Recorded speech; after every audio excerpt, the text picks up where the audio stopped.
और मौजूदा सूरत हाल के ऊपर बात करेंगे। हमारे साथ मौजूद हैं सीनियर तजियाकार और एंकर पर्सन इमरान रियाज। इमरान रियाज साहब, बहुत शुक्रिया आपके वक्त का। इमरान साहब, आप क्या समझते हैं, 2 बजे तलब कर लिया गया है डिप्टी स्पीकर को, हमजा शहबाज को भी तलब कर लिया गया है। आप समझते हैं कि जो एक मुस्बत फैसला जो है वो आने वाला है अदालत की जानिब से? देखिए, अदालत का ही फैसला होगा, क्योंकि आखिरी ऑप्शन आपके पास अदालत होती है।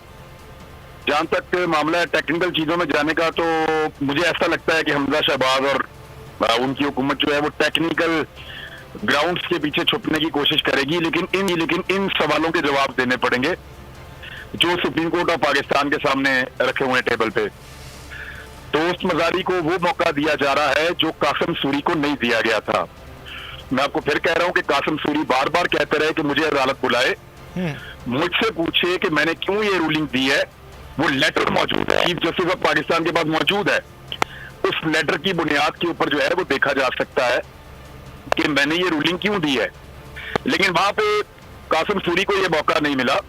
लेकिन दोस्त मजारी जो है वो एक लकी और खुशकिस्मत डिप्टी स्पीकर है, उनको ये मौका मिल रहा है कि वो सुप्रीम कोर्ट ऑफ पाकिस्तान को जाकर ये बताएं कि वो कौन सा पैराग्राफ है और वो कौन सी जगह है आईन की या सुप्रीम कोर्ट के फैसले की जहां पे ये लिखा हुआ है कि पार्टी हेड के लेटर के ऊपर आप वोट काउंट नहीं करेंगे, नंबर 1, और नंबर 2 फिर बाद में बंदे भी डिसीट हो जाएंगे। तो ये चैलेंज है, या तो उनको जाकर भी जवाब देना पड़ेगा, लेकिन मेरे ख्याल में वो कोशिश करेंगे, अदालत जवाब मांगेगी और वो कोशिश करेंगे कि तकनीकी चीजों के पीछे छुपे, बेंच पे एतराज लगाएं या कुछ और करें कि इसको डिले करें। इमरान रियाज साहब, गुज़िश्ता रोज हमने देखा कि चौधरी परवेज इलाही ने कहा कि डिप्टी स्पीकर पर आर्टिकल 6 लगना चाहिए। आप समझते हैं कि ऐसा हो?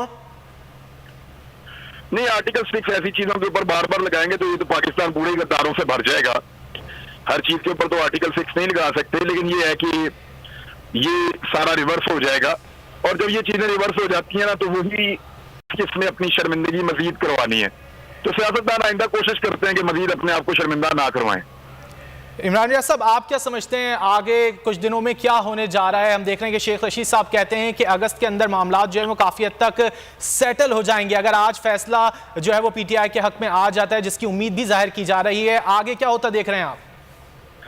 देखिए, अवाम ने PMLN के यहाँ पंजाब में बकिए उधेड़ के रख दिए हैं, उनके कपड़े सारे फाड़ दिए थे।